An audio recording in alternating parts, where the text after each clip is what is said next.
We're live! Welcome, everybody, to the Unready room. As usual these days, my name is Dan Gunther. With me, of course, Brandi Jackola. We're here to talk, apparently, ships and Easter eggs, and oh my goodness, we've got everything but lions and tigers and bears, oh my, in this episode. There is so much ship porn. Oh my gosh, you guys. My little heart. Every once in a while you get to an episode of Star Trek and you're like, you guys, you made this for me. This is it. The first time we watched it, Dave and I was shouting out all the ships at the museum and just like getting emotional. So great.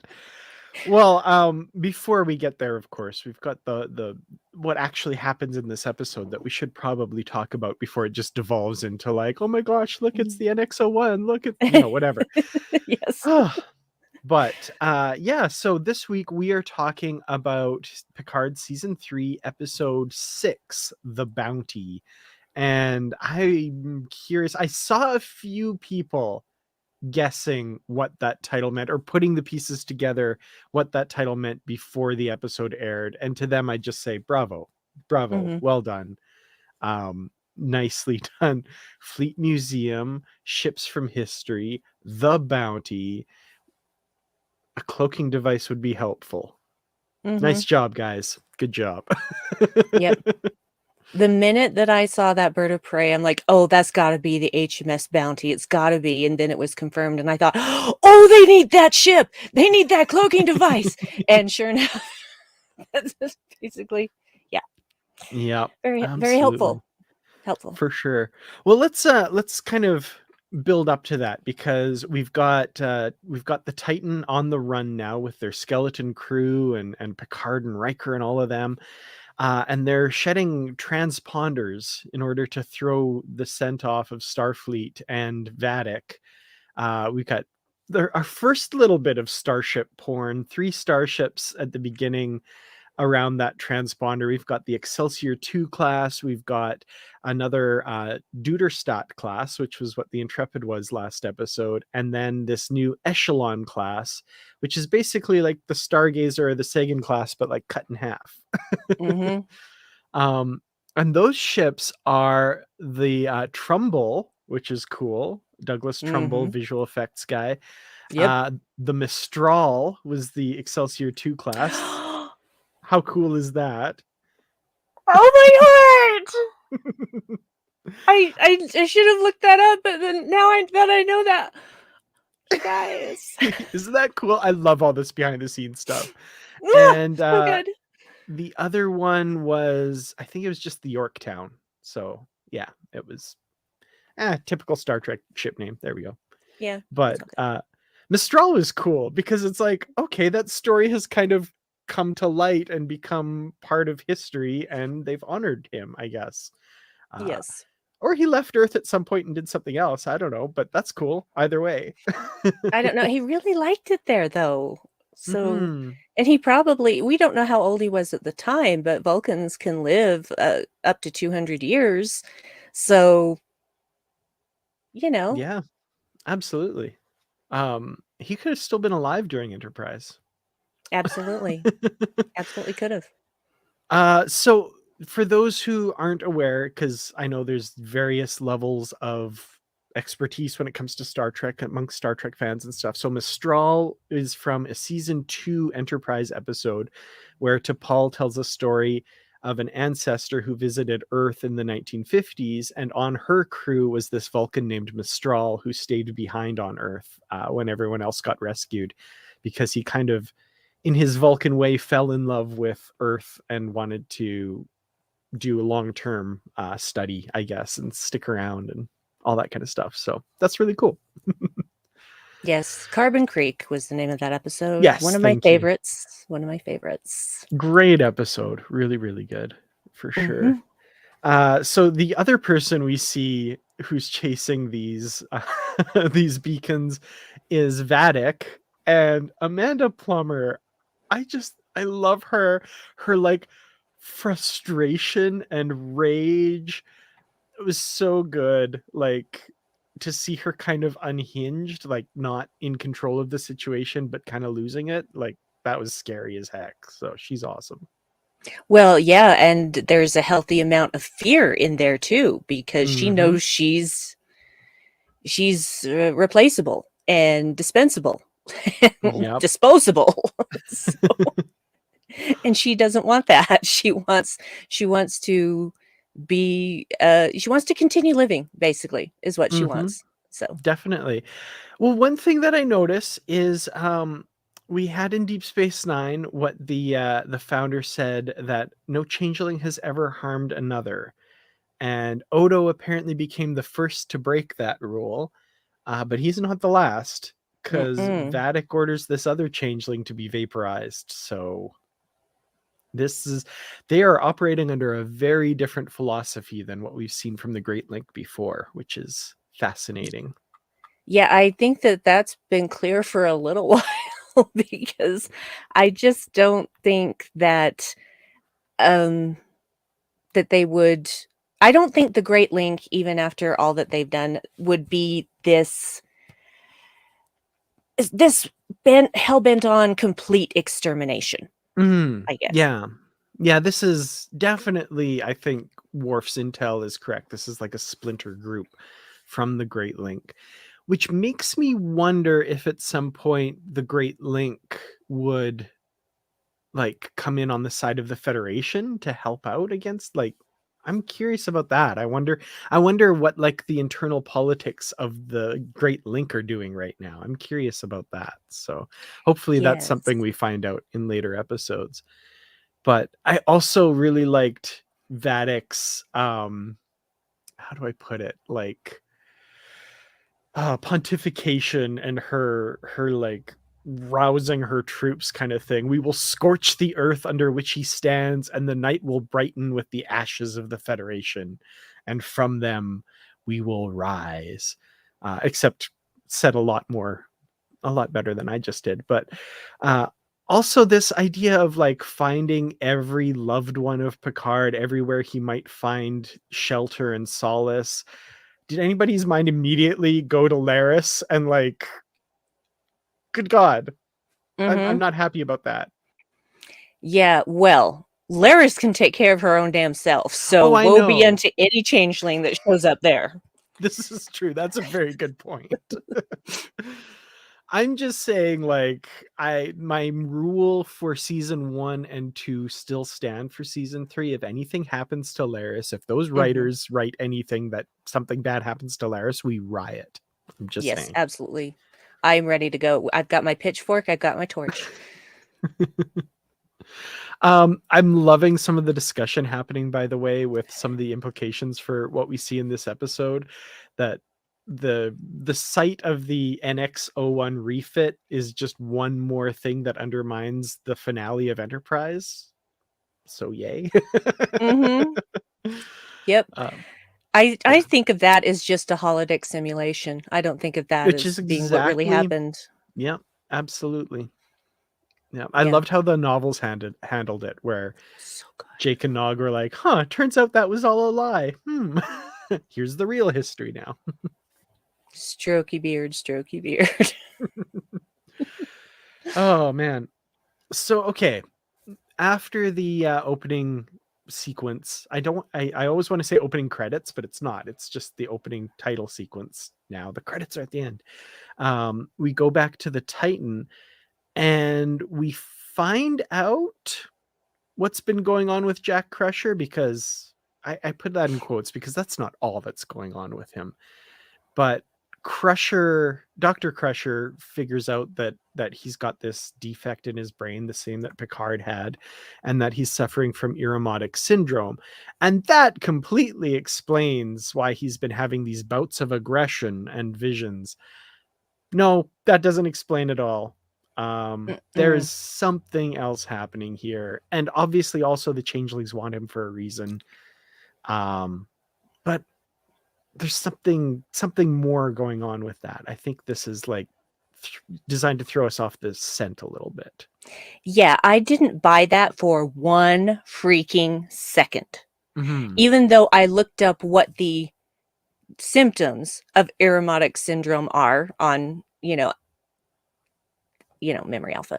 But yeah, I'm just like, okay, yeah, it could explain that, but I really, really do not think that that's the case. And I immediately just had my knee-jerk reaction was, oh, hell no, no, no, no, no, no. There is something else here. There is something else here. And I'm going back to my theory about something is inside him. Something either was planted inside him or was already there when he was gestating. I don't know exactly what, but I think that's what it is, and not Irumodic syndrome. I'm just I will not accept that it's Irumodic syndrome. Mm-hmm. Yeah.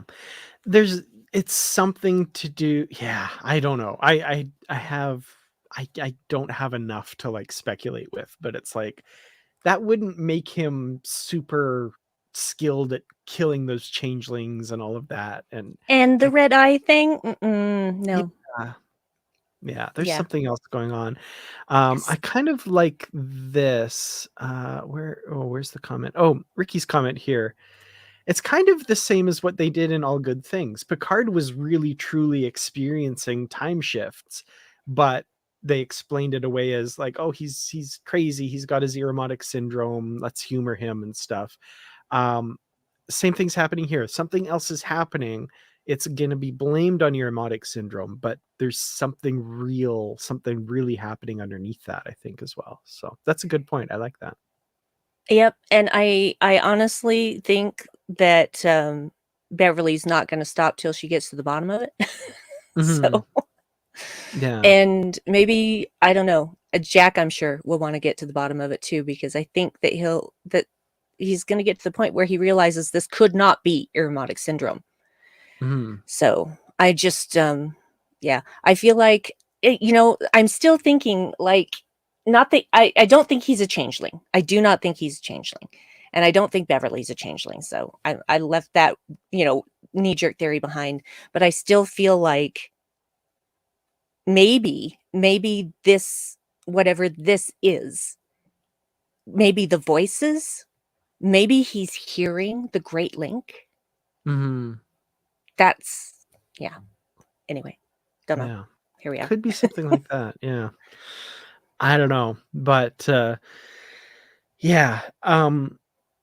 There's some interesting comments too by people saying that maybe Irumodic syndrome is something else and they don't really understand what it is. And Okay. that's an interesting angle too. I like that. Yeah. Regardless though, it does give us this scene between Picard and Jack in the 10 forward simulation, which is it's definitely heartbreaking. It's like anytime somebody's dealing with a terminal diagnosis like that. And this continued, there's one thing this episode did that just blew me away, and right at the very end is when it really pays off. But I loved early in the season when they weren't, to my mind, I was impressed just the fact that they weren't ignoring the end of Picard season 1 and like saying like, oh, synthetic body, Picard in his synthetic flesh, and they're acknowledging it here, like, how did you survive Irumodic syndrome? And Picard says, I didn't. He's like, oh right, yeah, your new shiny synthetic body and stuff. So I was already, just this season, I'm like, kudos to you for acknowledging that and not ignoring it. And then by the end of this episode, I'm like, oh, you're not just not ignoring it. That's a central focus of this season. And I did not see that coming, but I appreciate that. That's really cool. Yes, I agree. And I think it's also a nod to days gone by, like, especially Voyager was really guilty of just wiping the slate clean, and all of Yeah. a sudden the differing number of crews. It's like, how did you increase your crew membership? What happened there? Why do you still have the same amount of shuttles, even though I've seen 3 different shuttles be destroyed at this point? So I think it's a nod to, hey, we know that was dumb, and we're not doing that here. Everything you've seen is still canon, and we know it's canon, and we're going to show you that we know. And so I mean, obviously it's part of the story too, but I do appreciate that they are telling us we're not forgetting what has come before, what we did in season 1, what we did in season 2. We remember all of that, and Yeah. it figures into the situation we're in now. And the best written Star Trek, or the stuff that interests me the most in Star Trek, is when they use things like that not as like, oh, things we need to ignore and kind of cover up, but like as opportunities. Like, okay, we have this thing, what can we do with it now? You know, like how can we turn this into something interesting going forward? Sure. And I love that. Like, whether it's this whole thing with Picard, and by the end of this episode, I'm going like, oh, now that's interesting. Or like even something simple like Anthony showing up in Lower Decks, and we see one of those salamanders, and not necessarily that it's directly related to what happened to Paris, but they're acknowledging it. They're going with it. They're not just going like, that didn't happen. But that's Lower It Decks, so it's a little more leeway too. could be, a grandkid. You don't know. Yeah, absolutely. Grandkid, great grandkid. I don't know. How long do those salamanders live? We don't know. Yeah, who knows? So yeah, we get that scene, and Jack kind of storms out. He's rebuilding himself like a Japanese teacup, but with bourbon instead of gold. That was a clever turn of phrase. I like that. Mm-hmm. And Picard gets a notice that they're here. And they're like, oh, who's here? And Raffi and Worf beam on board, and we get several reunions here that are warm and tense. Mm-hmm. Yeah. So, okay, is anyone else noticing the running joke this season, by the way, that nobody likes Picard's wine? Oh, I have noticed there have been multiple references. I'm like, Sour mead. poor Picard is like, sour mead? Chateau Picard. It is quite tart.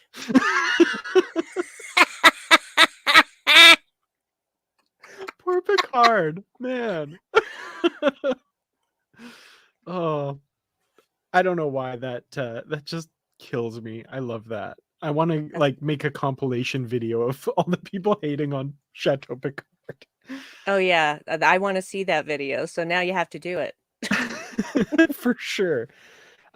So yeah. That reunion was nice. We get Crusher hugging Worf, and Worf just kind of it's not a hugger. She's like, I don't care. But we also have the reunion between Raffi and Seven, which it's unfortunate that what Raffi said at the beginning when she was undercover turns out to actually be true, that they are broken up, that this is an ex relationship, which that makes me sad. Me too. Me too. Why can't we just let Seven be happy? Why? Yeah, or Raffi, like, come Yeah. on. Either one. Why is that such a hard thing to do? Yeah. Yeah, that makes me sad for sure. Yeah. But from there, we get what is like kind of low-key one of my favorite scenes in this episode. And I have to keep saying one of, because there's just so many great scenes in this. Many. But when they're in the observation lounge having that meeting, I was just like flashing back to episodes of TNG where they're all like, that's the heart of Star Trek The Next Generation, is them sitting in a room trying to figure out a problem. Like Geordi explaining the temporal causality loop in Cause and Effect, or all this kind of stuff. And they're just sitting there going over what they've learned, what they need to find out, where they need to go from here. I'm like, this is great. And we get that excellent use of the word burgle. That made me happy. Yes. Excellent use of the word burgle, Admiral. And then it goes to Sean. He's like, Yeah. One thing you can't argue with. Very nice. The one thing that I felt kind of bad, just a little bit, for Shaw in this scene was like all the TNG characters were kind of front and center, and Raffi and Seven, and Shaw was just kind of in the back, just like nodding along. It's like his ship, but he's just like, just hang out back here. Yeah, well, yeah. there's more going on than what anybody knows, and Shaw, I think, realizes that he doesn't know everything that's Mm-hmm. going on, Yeah. and that these people are better equipped to lay things out for him so that he can do what he does best, which is keeping people alive. Yeah, and I think that's kind of points to his strength as a character, that he's able to kind of sit back and be like, okay, you guys need to take front and center on this. But I just felt a little bad. I was like, oh, it's his ship, and he's It doesn't matter because Todd Stashwick steals every scene he's in, even if all he's doing is nodding. So, you know. oh, and there's one coming up that I'm just is Mhm, I think maybe mhm. my favorite Shaw scene now. Yep, same. And I was sitting there with my hands over my heart and just going, "Oh." Well, we'll get there because Yeah. yeah, it's great. So yeah, they decide they have to go to Daystrom Station and figure out exactly what was taken, this thing that the portal weapon was just designed to distract from. So yeah, they decide to go there and insert a team, and the team's going to be Riker, Worf, and Raffi. That's it, right? Just the three of them? Yeah. Mhm. And they've got that key they got from the Vulcan gangster last episode. Crin. Uh, Kryn, yep. Which always sounds, I think there was a Ferengi named Kryn. I always think Ferengi when I hear that name, Mm, but I think there fair. was a Kryn. Krim. There was a Krim. Anyway, doesn't matter. Yes. This is where my brain goes. Anyway, so yeah, they get there, they beam in, and Daystrom Station. We need to talk about this. Yep, Um, we sure do. oh yeah, we should mention the awkward moment with Seven and Worf before they beam in. That was great. Worf practicing deceit. He's talking about, oh, he's just trying to smooth things over. He's like, oh, I've gone into battle with, loved ones, ex-lovers countless times, blah blah blah. And it's like, I'm not going. That is good. I was practicing deceit. Yeah, uh, it's never a good thing going into battle with someone you care about. So yeah. So yeah, no, Worf's on board with Seven not coming along. Yeah. I love that scene. That was funny. Um, there's another line that somebody speculated that we were going to use as our names, and I purposefully didn't because I like to challenge expectations, but it's with LaForge later. We'll talk about LaForge because yeah. Anyway, Mhm. so they beam into Daystrom Station. We get that identify yourselves. Welcome visitors to Daystrom Station. All this stuff, and they put in the key and manage to get in. Um, they just have to remember not to take any food or drinks into the displays or whatever. That was cute. Yeah, that was cute. I was thinking though that they were really kind of slow in getting that key in there. It's like, Yeah. time is of the essence. Why are you going? Open this thing, pull this out, slowly put this chip in, slowly put it back in. Oh, we're fine. Well, you don't want to fumble. Just That's true. That's yeah, true. with purpose and precision. That's Worf's thing now, right? He's calm, It he's is. centered. I kind of liked the visual representation of that too, when that like shrieking, piercing alarm goes off, and Riker and Raffi both are like, ah, and Worf's like, Hmm. just not letting it bother him. That was great. Chill Worf, best Worf. He's very zen. Mm-hmm. Much to Riker's chagrin, we're all gonna die.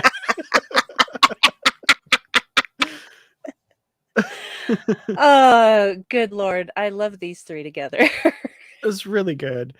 Um, there were shades of All Good Things with the slight antagonism between Riker and Worf, and I mean for very different reasons. Obviously, All Good Mm. Things has a big Deanna-sized reason as to why that is, but in this one, I was just like, they've grown apart, and Riker's kind of trying to be like, get right back into that old dynamic they had, and Worf is like, you take delight in the discomfort of others, and Riker's like, he used to poke back. What's going on? And Worf's just not there. Like, he's not in that place. I don't understand this world anymore.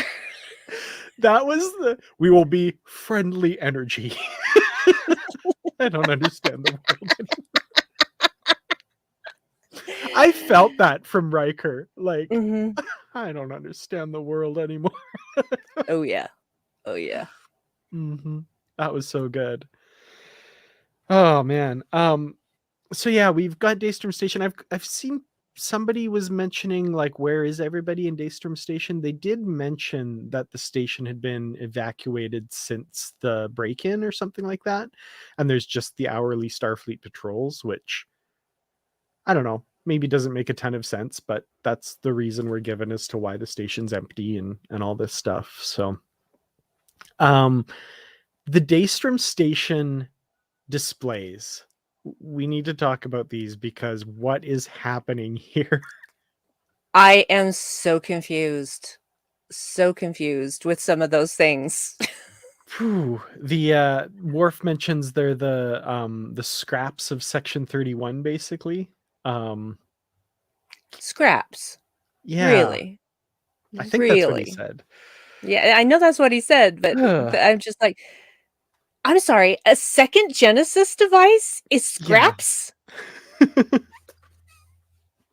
I The just don't even have remains words. of James T. Kirk, which, as you mentioned, might possibly have life signs. How's that? What's what? The genetically modified Tribble was amusing. The Was deadly it- attack Tribble. Yeah, I thought it was really funny with Worf just standing there staring at it, and even when it tries to get him through the screen, he doesn't really even flinch. And I'm like, dude, you've come a long way. Well done. Yeah. Okay, so the ones we see on screen, there's the Thaleron device from Shinzon's ship. That's there as well. We see, like I said, James T. Kirk, the Genesis device. There's a whole bunch that apparently were there but weren't really visible on screen. I've kind of been looking online to try to figure out a bunch of them. There was the cloaking device from the Pegasus in TNG, that phasing cloaking device. A Borg vinculum, that one you can see on screen. There's one that contains like the smooth body android that Kirk and his crew made for Sargon in the original series episode Return to Tomorrow. And there's one, yeah, I saw this one too. There's like just self-sealing stem bolts.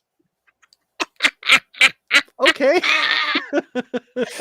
I love that. I love that. I'm trying to see if there's any others that I missed. Captain Archer's body is there too, apparently. What's that about? Why are they Yeah. keeping all the Enterprise captains' bodies? If you commanded an Enterprise, we've got your body. What? But then where was Pike? Where was? I got to imagine Captain John Harriman.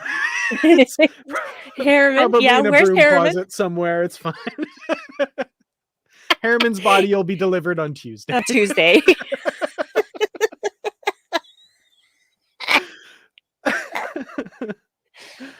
Yeah, you knew that was coming into that. The mention of hair. Yep. I can't even say the name. Yeah. Sorry. Yeah. I don't know what's going on in this place. Starfleet's Area 51 basically is what I've seen it described as, which yeah, makes sense. Kind of scary that all of that is there. Like, I don't think anybody should be in control of that stuff. Those self-sealing stem bolts, man, those are dangerous. Those, I mean, you can make or break a station with Hmm. bad if you have bad self-sealing stem bolts. That is a tongue twister. Yeah. Because my imagination has already decided that a self-sealing stem bolt is something that you use when you're building something in space, because you want that to seal immediately when you're putting it in, because it's got to stay sealed for life to exist on whatever you're building. So, Hmm. but Yeah. even so, just Well, we've got this mysterious advanced AI that's in control of station security. We see its POV, and it analyzes voice print and identifies Riker, and comes up with a defense, we think, against Riker. What's going on here with these strange musical notes? We see a holographic crow fly in. As soon as I saw mm, the crow, as mm-hmm. soon as I saw the crow, I was like, the only crow I can think of is from TNG Birthright, Data's Dreams, right? Yep. Because the one from Voyager, the Raven, was obviously a raven. This is a crow, interesting. Um, and of course, we get Daniel Davis returning as Moriarty, not the self-aware Moriarty who's probably in storage there too somewhere. Mm-hmm. But this is just a hologram, not one that's like, not the one that's been programmed to defeat Data, thankfully. Um, and yeah, like I said, these strange musical notes, Riker putting it all together, the consummate musician he is, F sharp, all that. Yeah, and I heard one of my friends said it's telling that they had him say F sharp and not G flat. He Hmm. obviously knows music, and Jonathan Frakes does know music, of course. Hmm. So, and he is a jazz aficionado. So, that's a nice. Most people wouldn't have noticed that, but people who know music would notice that. That's cool. Yeah, because I don't really know music all that well at all. So that's cool to hear that. I like that. Well, basically, F sharp and G flat are the same actual physical key on a piano, but depending on what key the song is in, Hmm. will determine whether it's an F sharp or a G flat. Hmm. So, Okay. Um. Yeah. So this is all going on, and actually, Ricky, oops, wrong one. There we go. I kind of agree with you on that. Like the fact that, like, oh, everything that we saw of Moriarty in the trailer is kind of in this episode, and it's this artificial construct. Well, he's always been, you know what I mean.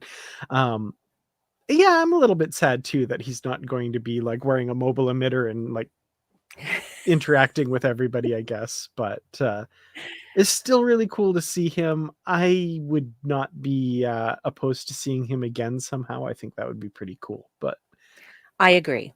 yeah, but yeah, maybe I don't know, maybe Star Trek Legacy will bring him back or something Yeah, if that happens. that's what we've named that series. Yes, that series that um hasn't been made yet. yeah. I still wonder, and this is a good point. Is he still out there hanging out with the governess? Does he yet know that he's just in a little box simulation? Has he figured that out yet, or is he still oblivious? Hmm. I would love to find all that out for sure. I would Yeah. too. But Daniel Davis was so great in that role. And it is hard to believe that that guy was born in Arkansas. I mean, I know. it just blows my mind. I just found that out this week. I just Really? assumed he was a Brit this whole Yeah, time. no. And then somebody made an offhand comment on like a Facebook thread, and I was like, that can't be right. And I looked it up. I'm like, oh my God, Mhm. he is not British at all. Not not a whit. Nope. And Not his even a two little. most famous characters he's known for is the butler on The Nanny and Mhm.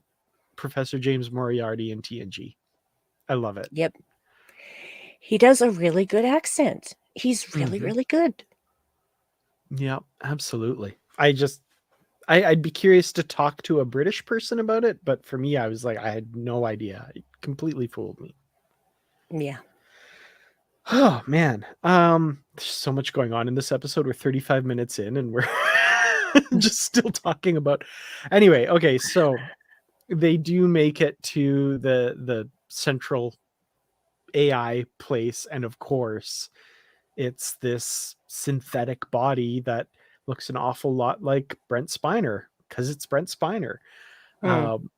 And we get this recording from Alton Soong, who has apparently since passed away, that he had put the best of Lal, Lore, B4, and Data, and himself in this synthetic body. Which, okay, first of all, it's the best idea. I don't know, probably not. No. And my question is, when did he have access to anything from Lal? I assume that my guess is Lal was at Daystrom as well. Starfleet probably had her Hmm. somehow. Hmm. Um, Yeah, because because see, we never knew what happened after she died. yeah, we don't know. I would assume that like if Data kept her in his possession, Section 31 probably took her after Data died or whatever.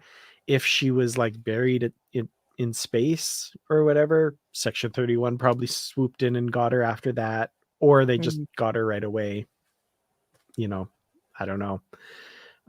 Lore's been shut down since Descent, so they've probably had him since then. B4, of course, they had. We know from season Yeah. 1. So, and we see B4's head there hooked in, which is interesting. And yeah, Hmm. Data's essence is in there as well, and from B4, and Alton Soong as well. So he's the security system and he's the manifest.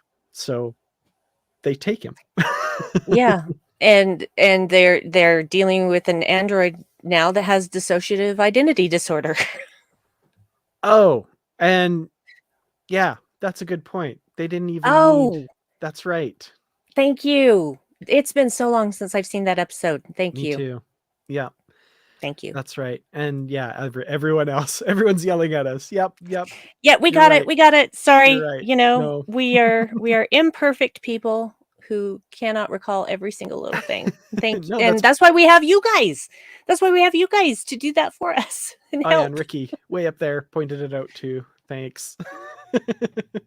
A lot of you knew that. Thank you. Yeah, that's absolutely correct. So, first of all, just acknowledgement of Lal. That was Mhm. lovely. I Yes. love that was there, and it's Thank not dwelt on. It's not like explained for newcomers, but it's for the old farts like us that have watched from the Mm. beginning and are like, remember Lal? She's in there too. That's cool. Yes. Yes. Agreed. Yeah. So yeah, they take him with them while Riker goes to fend off the Starfleet patrol. Um, but how are they getting rescued? We need to talk about that first too, because something else is going on while all of this is happening. When Titan drops them off, the two Echelon class ships come and kind of force them away. Those two ships, by the way, are the Sternback and the Cole. So Rick Sternback, Starship designer, VFX guy extraordinaire, Hmm. and Cole, I'm assuming probably just another 12 Monkeys reference. Probably. And why Um, not? yeah, sure. Also, okay, so these Echelon class ships, they, like I said, they look like the Stargazer, the Sagan class cut in half, just the top half. Do they not also vaguely remind you, especially in this scene, of the Texas class ships from, Yes, they do. Thank right? you. Thank you. Thank you. Mm-hmm. I'm like, please tell me that those are not AI ships. Please. Please tell me. It's a bad idea. Such a bad idea. Mm-hmm. So yeah, the Titan's forced away, and Picard has an idea, and they set course for the Fleet Museum, where, of course, a certain Commodore LaForge is in command, and we get our reunion with LeVar Burton, Geordi LaForge. Um, a lot of things happen in this episode, much to the chagrin of someone else. And in this case, it's much to the chagrin of Sydney LaForge, who does Hmm. not want to. She thinks this is a bad idea. But nope, they're going. Yep. There's so much about Sydney and Geordi in this episode I just loved. I really loved a lot of this character stuff with Sydney, um, standing up to her father and kind of pushing back, and the whole I'm really like just kind of going through the cliff notes here, but the whole they're not your family. Yes they are. You taught me that. Like, your Hmm. crew is your family. That's so good. I love that whole kind of theme running through this episode. Agreed. Well, you have the family you're born into, and you have the family you find in your life, and Mm-hmm. they are equally important and should be valued as such.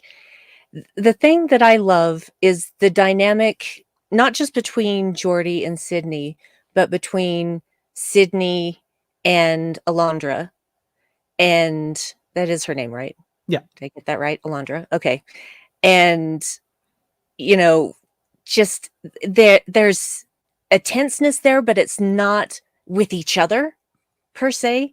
It's tenseness about dad. And so the dynamic of the three of them is something really interesting and different to watch, because unfortunately, um, Geordi is guilty of doing what a lot of parents do, and that is copying and pasting their own dreams and expectations onto their children. Mm-hmm. And so when Sydney veered off of that expectation, he took it like a personal affront in a way. Yeah. But that's on him. That's on him. So Mm-hmm. and he does figure that out. But Yeah. yeah, it's just one of those things. It's what parents do, and I think that you have to make a very conscious choice as a parent to let your child develop as they want to, instead of the way you think they should. Mm-hmm. Because you're not, you are their parents, you brought them into this world, but now they are an entity that can think for themselves, and they need to discover who they are. Yeah. Yeah, absolutely. And that, to me, like, that's the heart of this episode, and we see it in so many different ways, like with the Sungs and the androids, and with Geordi and his kids, and Picard and Jack. Like, it's all kind of related, all of those together. And even briefly with Seven talking about having been reborn on Voyager and Mm. stuff, like that whole idea of offspring growing and becoming something else, I think is just fundamental to this. I also wanted to address just one little thing. I haven't seen a lot of people saying this, but I've seen it come up a few times, and it's similar to how people were talking about Riker's behavior a few episodes ago, that like certain things seem out of character for these characters and stuff. And like, if you think about it, we saw these characters for 7 years, 30 years ago, and a little bit in movies here and there. They have lived more life since then than we've ever seen of their lives before. Like, Riker is a completely different person now, even though he tries to get in that same jokey pattern with Worf. Like I said, he's Mm-hmm. a completely different person. He's been a father for way longer than he was first officer of the Enterprise. Like, that's Yep. a phase of his life. This is a completely different. Geordi has been a parent to 2 adult children now. Like, that's been a huge part of his life. We just saw him as like an engineer and a pilot on TNG for 7 years, and then a little bit in the movies. Like, they're completely different people now, and it would make no sense if they were the same people. No, because you're This makes so not. much more sense. It does. Just because we didn't see that happening doesn't mean it didn't happen. I mean, I'm not the same person I was 5 years ago. I'm not the same person I was last year. We are constantly growing and changing and evolving throughout our entire lives. Even, basically until we're dead, we're changing and evolving.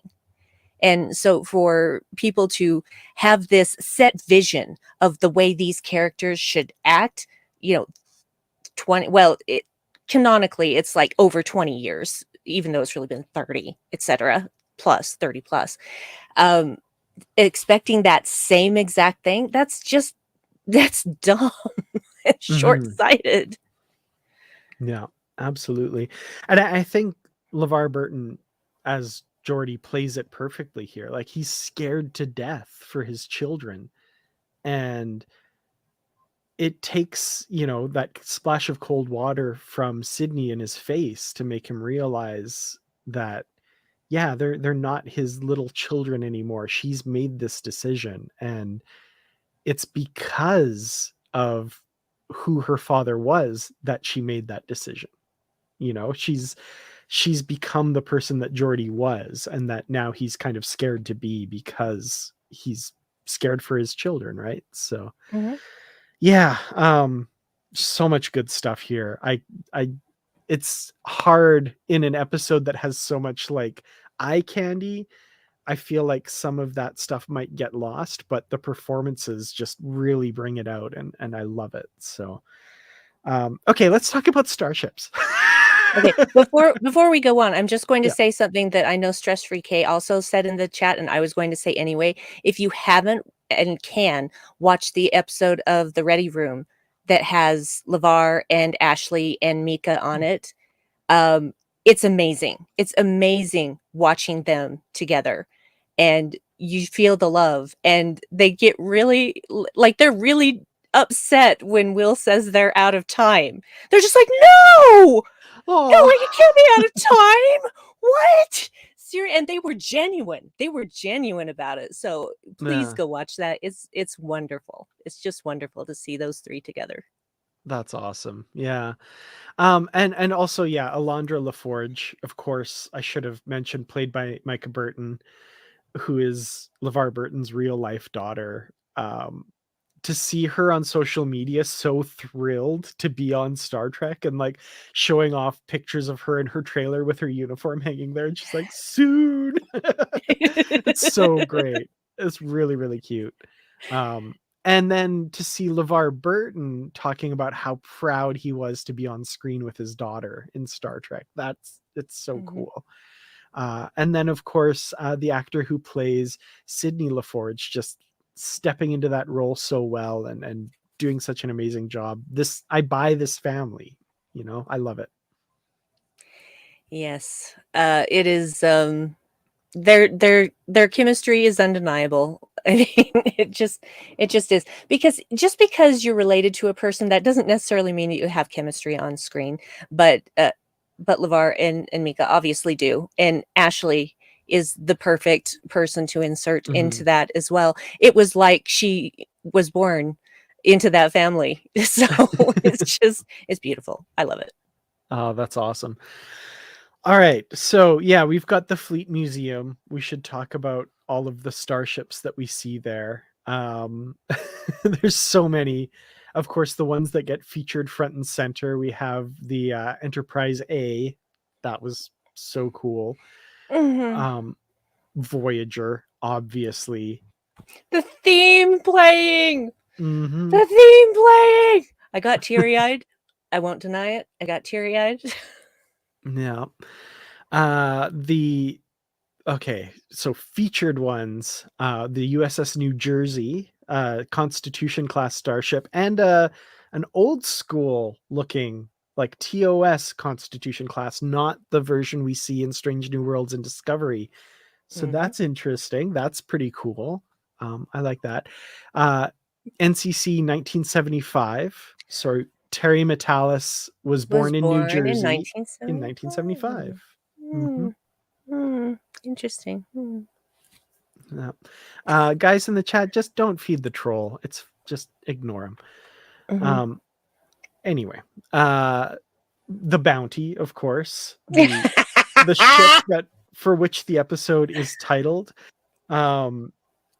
I mean, that's so good. I love that that ship is yeah. I the fact that the episode is named after it, and then once the pieces click into place, you're like, oh my god, they're gonna steal the cloaking device. I saw that the minute I saw that ship. Yep, It's just like, yep, 100%. yep. Because I thought, oh, they're going to take the ship. And I thought, no, just the cloaking device. Yeah, they're going to do that. They're going to do that. They need that.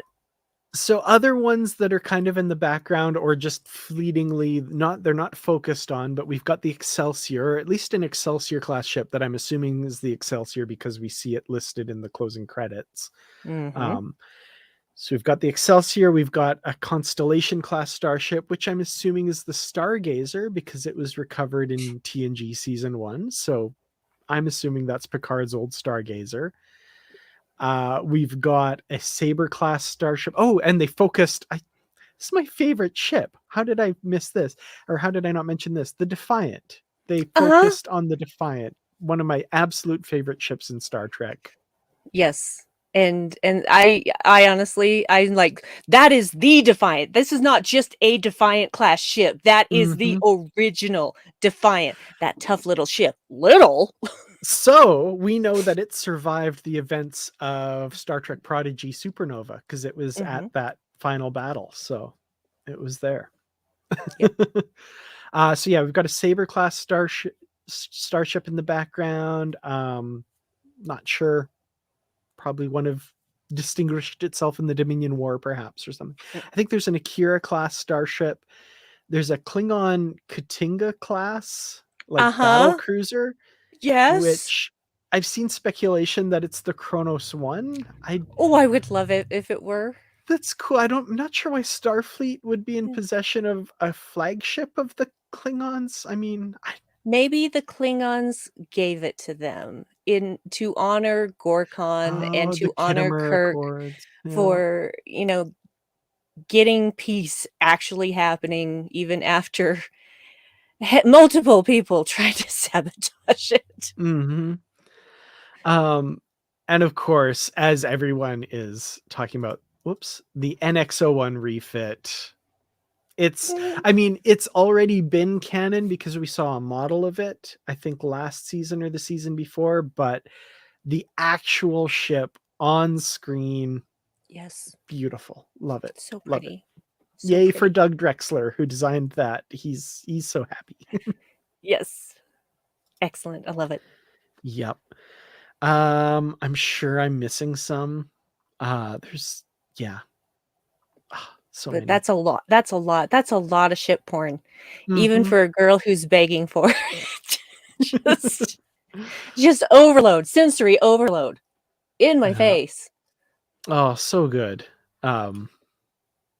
So good.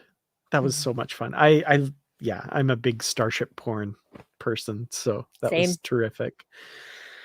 And yeah, these ships, I mean, I love in universe that they mean so much to the people that see them, like the movies and the shows that we've enjoyed are a part of the history of this universe. So it makes sense that, Jack would be like, oh yeah, the thing with the whales. Right. Yeah. And the fact which is that's how they talk about Star Trek 4. People are like, oh, the one with the whales. The one with the whales. I love that. And also the fact that Jack Crusher, there's a Miranda class starship as well. Okay, anyway, sorry. The fact that Jack Crusher is a starship guy, even though he has no love of Starfleet, he's like, oh, I loved starships way before. Like, I'm a Constitution class man. Of course he is. I love old that. School.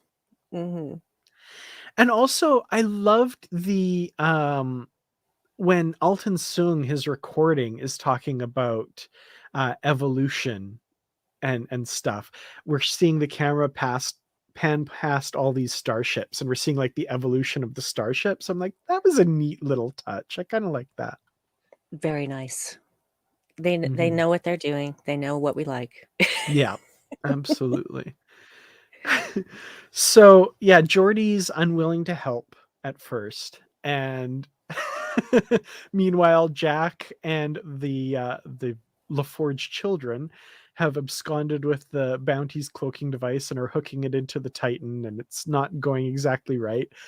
And one of my favorite bits with LaForge, actually my second favorite bit with LaForge, but I'll talk about this one first, is him just losing it on Picard. You stole my cloaking device from my bird of prey. He's so mad. I loved it. Yeah, he is so mad, and he's still operating from that I gotta protect my family thing, and Picard is subverting that. He basically just wants to take Sydney off that ship and go home, and that's very that's very childish on his part. I understand where that's coming from, but it's The like, impulse Geordi, is... you're the parent here. Come on. Yeah. And I mean, that couldn't have gone any other way than the way it went. But Geordi, as a parent, isn't seeing it that way. He's seeing his little kid who he's just told to go to her room. And that's not the dynamic anymore there, LaForge. Sorry. But my favorite Geordi moment is my favorite Shaw moment this week, which is him, Shaw, totally geeking out with LaForge and just being like, "Oh, I'm meeting my hero." It was like Barclay meeting Zephram Cochrane, but Shaw meeting LaForge and being so tongue-tied, and it's been a weird week. Yeah, just that, with Geordi basically telling him, your ship is being held together by 21st century duct tape. and he just acknowledges it. He's just like, yeah, it's been a weird week. and I love his delivery of that line so much. Because So it's good. that engineer in him is going, we've done the best we can with what we have. We're on the run. We have no allies. And okay, yeah, that's fair. Yeah. But you don't know what happened to us to get us to this point. The fact that ship is still flying is amazing. Yeah. And one of my other favorite bits about this scene too is I wasn't paying attention to this until the second time I watched it, is Seven of Nine standing behind Shaw the whole time, kind of going like, All right. Oh man. I love it. I'm waiting for her to have that moment where she just gets tired of him calling her Hanson and just lets him know what her name is. I'm waiting for that. Because it's gonna happen. I didn't write the episodes, of course. I have no knowledge of how this whole thing ends, but I really feel like that's a thing. I've been feeling like that for the entire series so far, actually. This entire season, excuse me. So I'm just waiting for her to just say, no, that's not my name. So yeah, we've got that cloaking device and it's not hooked in quite right. And Geordi makes the decision. He goes and helps them. That great entrance, like, I don't know how to fix this, but I do. It's like, he waited at the door an extra 2 seconds so that he could make that. Just like Mariner. Yeah. Just like Mariner. Yep. He did a Mariner. So Geordi is along for the ride now and fixes the cloaking device, has Alondra call mom and tell her we won't be home for dinner. Who's mom? Or breakfast or lunch or dinner or... Yeah. I don't know. We don't know who mom is. It may be someone that we have never seen. Someone who met after. Someone we've never seen. Just perfect. So they warp back to Daystrom with this functioning Klingon cloaking device, in Worf's words, superior Klingon technology. I like that. Well, you know what? The superior technology would be able to fire when cloaked. Oh, right. Oh, they actually can. Oh, I forgot.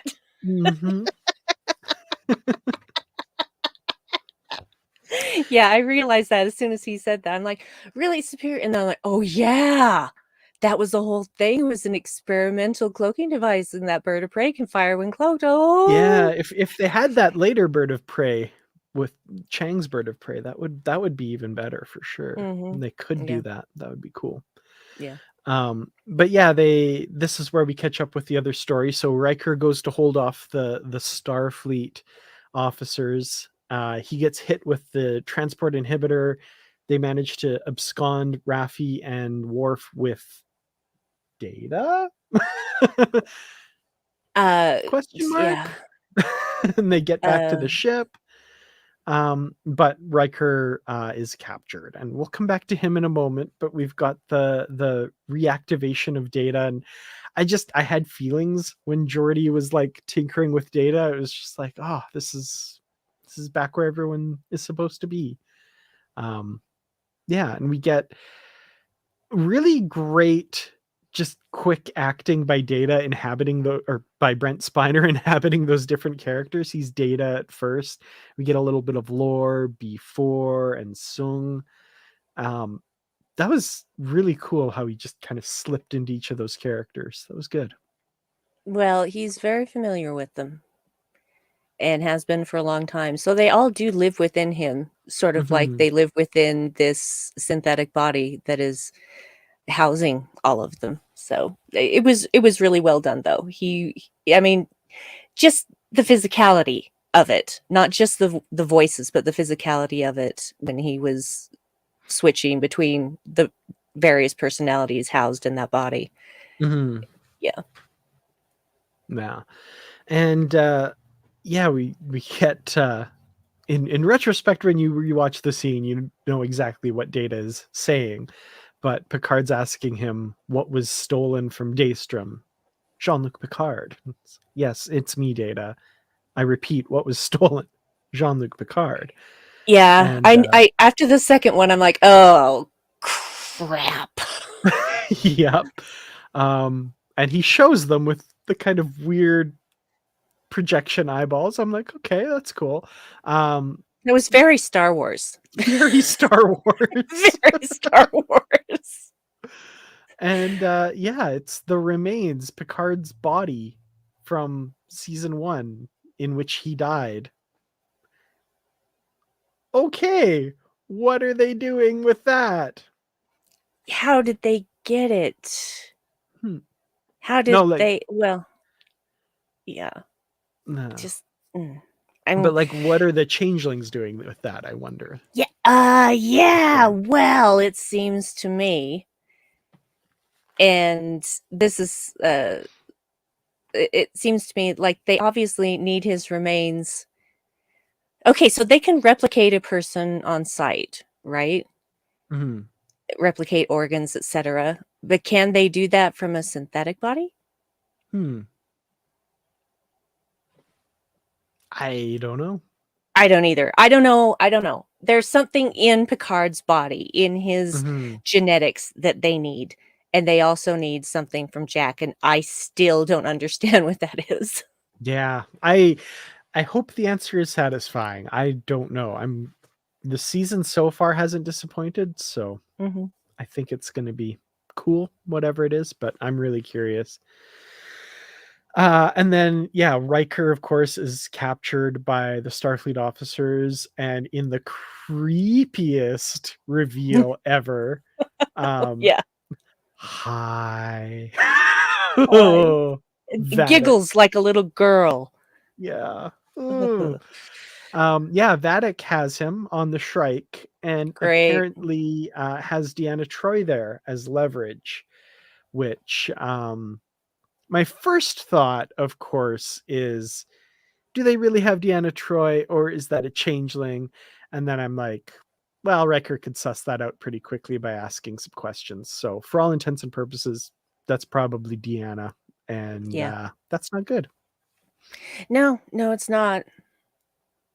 It's not. But I'm sure, and yeah, obviously they're going to be tortured for information. So that's not fun. No. Not looking. I hope they don't show any of that. I really No. I don't want to see that. I don't want to see that. That's too much. Yeah. Well, boy, What an episode. We're already an hour and 4 minutes into this. So is there anything we missed? Because I'm sure there is. Final thoughts, ratings for the bounty. And this, of course, goes for everyone in the comments as well. Yes. This episode was so much. It was so much. And extremely satisfying and frustrating at the same time, which is something that they have been doing a lot this season, which is okay. It's actually okay because you still give me some satisfaction. So, it's not just frustration after frustration after frustration, and that's it. There's moments of deep satisfaction as well. I can't, there's so much that I'm sure that I've missed something that I wanted to talk about, but I didn't write anything down because the second time that I watched it, I didn't even, because I usually watch it and write down potential middle names, and I didn't even do that. I was just glued to the screen the entire time, and then I realized after the fact, oh crap. So I give this one weird week. That's a good one. One weird week. I like that. Mm-hmm. Yeah.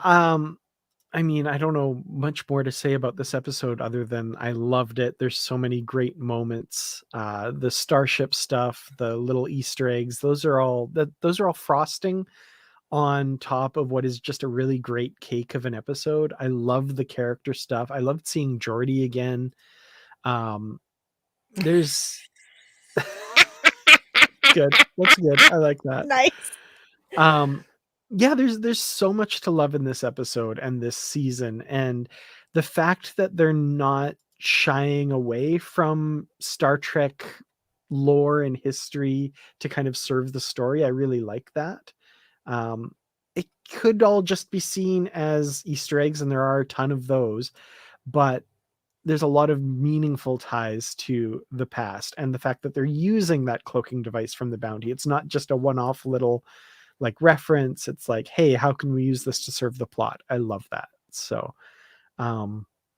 yeah, I'm gonna give it, oh man, one android synthetic body that contains a multitude of personalities, one of whom has fonder feelings for the people around him than everyone else. Beautiful. So yeah, just catching up with the ratings here. I'm loving these ratings. M5, of course, a reference in and of itself. The original appearance of Richard Daystrom, the namesake of Daystrom Station and yeah, Institute. That's an interesting reference for sure. Yes, indeed. Quite. So yeah, I'm really looking forward to next week. We've got Dominion is the name of next week's episode. I'm excited for that. Yep. Oh dear. Yep. Yeah. That can't be yeah.